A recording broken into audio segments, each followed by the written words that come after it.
Things we wish Jesus hadn't said. My name is David Madison on 29 July 2019, and this is episode 14 in a series of flash podcasts on that topic.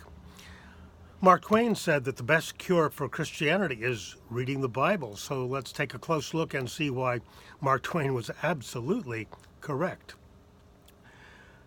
Christians commonly assume that the Sermon on the Mount is just about the best ethical teaching ever.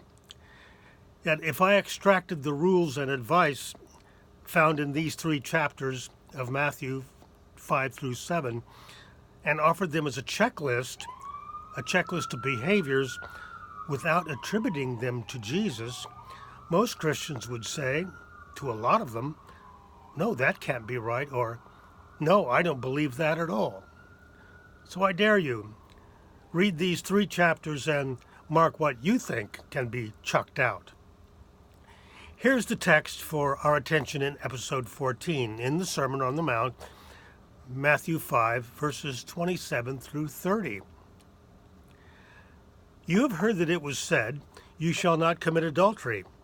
But I say to you that everyone who looks at a woman with lust has already committed adultery with her in his heart. If your right eye causes you to sin, tear it out and throw it away. And if your right hand causes you to sin, cut it off and throw it away. It is better for you to lose one of your members than for your whole body to go into hell. I want to make a few quick points about this text. First of all, adultery is a serious violation of trust and has caused so much pain and anguish. We don't need God to tell us not to do it.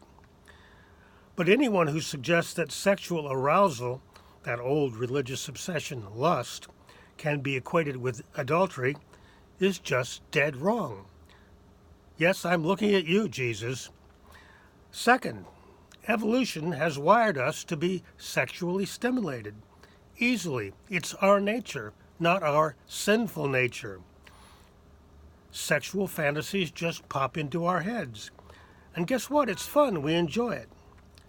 We don't need some religious zealot standing over our shoulder scolding us for lust. Guess what, pal? You've just committed adultery in your heart. And guess what?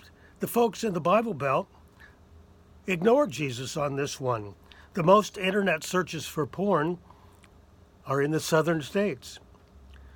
Just think of all the adultery they're committing just looking at their computer screens.